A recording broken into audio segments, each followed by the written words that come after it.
එහෙනම් එදත් භාග්‍යතුන් වහන්සේ මේ සංසාරයෙන් එතර වෙන්න වීරිය වඩපු අය දිහා බැලුවා. පිහිට වුණා.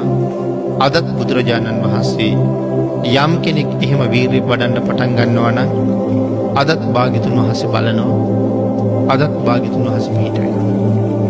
ඒ කියන කාරණාව තහවුරු කරන තවත් අපූර්ව තැනක් තමයි අපි මේ සිහිපත් කරන්න යෙදෙන්නේ. එමන පින්නතුනි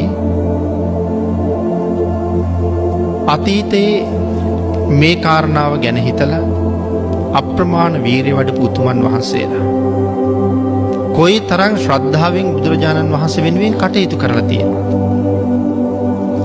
අතීත උත්තමයන් වහන්සේලා ළඟ තිබිච්ච ශ්‍රද්ධාවයි අපි ළඟ තියෙන ශ්‍රද්ධාවයි පිළිබඳව කල්පනා කරලා බලනකොට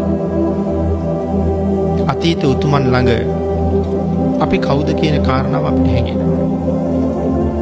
භාග්‍යතුන් වහන්සේ අදත් අපිට පිහිට වෙයි. එක දිගටම බුදුරජාණන් වහන්සේ අපි දිහා බලාගෙන ඉන්නවා කියලා අපිට හිතෙන්නේ.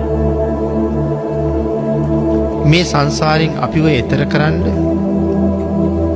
මහා කල්ප අසංඛ්‍ය ගණන් උන්වහන්සේ සංසාරේ දුක් විඳා. තමන් වහන්සේට නිවන් දකින්න කෝටි ගණන් ලැබිච්ච අවස්ථාවල් හැම එකක්ම අපි වෙනුවෙන් අත්හැරියා. මහා කල්ප අසංඛ්‍ය 4,01,000කට කලින් දීපංකර බුදුරජාණන් වහන්සේගේ පාදමූලයේ බණපද දෙකක් අහලා නිවන් දකින්න තිබිච්ච අවස්ථාවත් අතහැරලා දැම්ම මගේ ඇරියා. තවත් මහා කල්ප අසංඛ්‍ය 4,01,000ක ලෞතුරා බුද්ධත්වයේ වෙනුවෙන්ම පාරමිතා පිරුණා. බණපද දෙකකින් සදහටම සසරින් සමුගන්න තිබුණා. නමුත් ඒ අවස්ථාව මගහැරලා ලෞතුරා බුදු වෙන්න ආපහු පාරමිතා පුරන්න හිතහම ඒ පාරමිතා පුරන කාලය තුල තමන් වහන්සේ නිරයට යන බව බෝසතාණන් වහන්සේ දන්නේ නැද්ද? හොඳටම දන්නවා. සුමේද තාපසතුමා අභිඥාලාභී. එහෙනම් අහවල් කාලෙට මටත් නිරයට යන්න සිද්ධ වෙනවා. නිරය කියලා කියන්නේ අති භයානක වූ දුක්ඛදායක තැන. නිරයේ දුක අපිට තේරුම් නැති වුණාට ඒ අභිඥාලාභී මහ තවුසට නිරය ගැන හොඳට තේරෙනවා.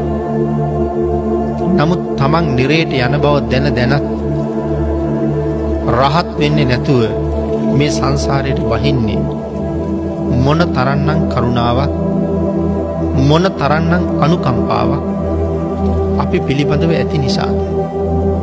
මහනිරේ ගිහිල්ලා ඉපදෙන්නේ නැහැ කියලා සඳහන් කරනවා. නමුත් ඔසුපත් නිරේවල් වල ඉපදෙනවා. උන්වහන්සේ මොන තරම්නම් වීරියක් දරුවද මේ ලෝක සත්වයා සතර අපායෙන් ගලව ගන්න. එහෙම පාරමිතා පූර්ණේ කරගෙන ඇවිල්ලා තමන්ගේ දරුවෝ කී පාරක් දන් දුන්නද? ස්වාමි දියණිය කී පාරක් දන් දුන්නද? එහෙම කටයුතු කරමින් ඇවිල්ලා ලෞතුරා බුද්ධත්වයේ ලබලා අපට දේශනාවක් කළා. මහණෙනි, මේ භයානක සංසාරයෙන් එතර යන්න නම් සතර අපායෙන් නිදහස් වෙන්න නම් හැම කෙනෙක්ම උතුම් වූ පංචශීලයේ මත පෝෂණය වෙන්න ඕනේ කියලා. මේ පන්සිල් කවදාවත් උල්ලංඝනය කරගන්න එපා. දුගතියට බයයි නම් සුගතියට යන්න ඕනේ නම් ඒත් පන්සිල් උල්ලංඝනය කරන්න එපා. පන්සිල් මතම රැකෙන්න. අපිට එහෙම කරුණු භාග්‍යතුන් වහන්සේ දේශනා කරාම